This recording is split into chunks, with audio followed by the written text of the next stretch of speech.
All right, let's talk about something that affects pretty much all of us. I'm talking about the constant, never-ending battle for our attention.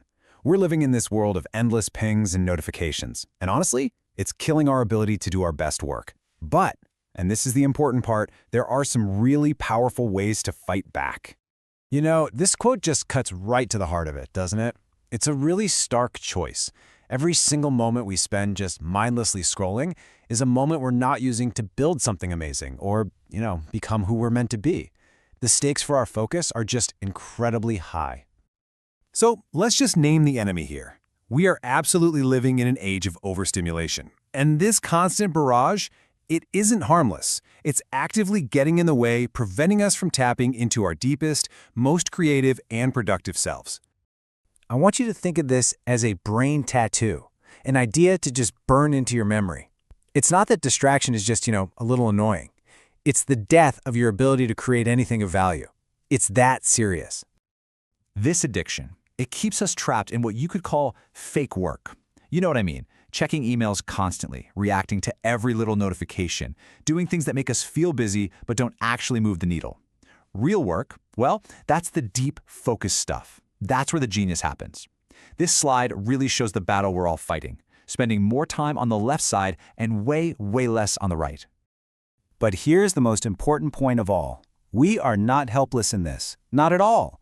We can absolutely take back our focus and our creative energy. So let's dive into 3 powerful, super practical habits you can start using right away to regain control.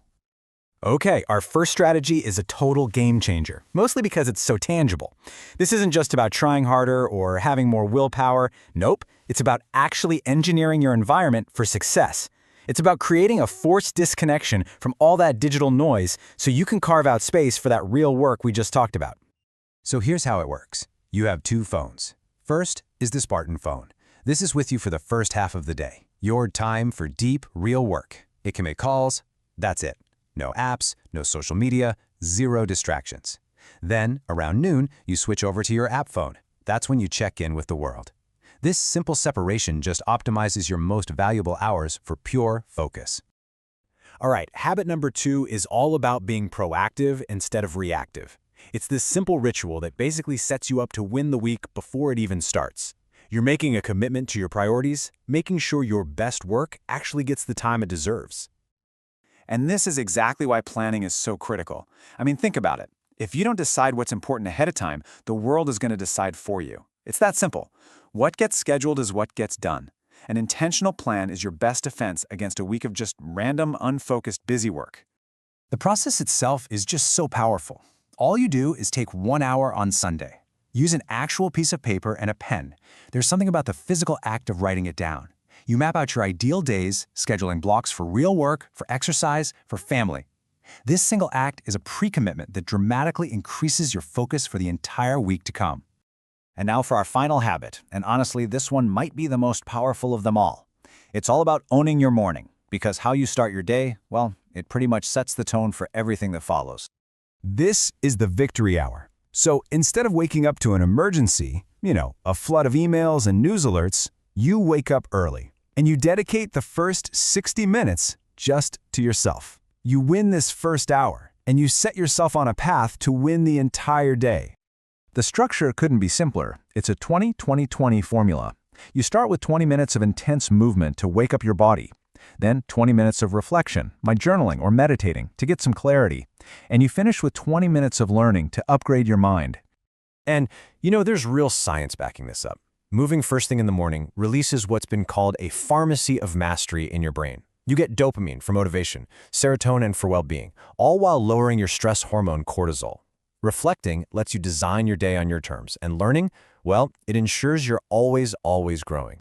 And speaking of that learning part, never ever underestimate the power of a book. I mean, what other investment gives you a better return? For about $20, you can get access to information that can fundamentally change your health, your happiness, your entire life. It's literally the best deal on the planet. So, why does all of this matter so much? Because these habits, they're not really about productivity for productivity's sake.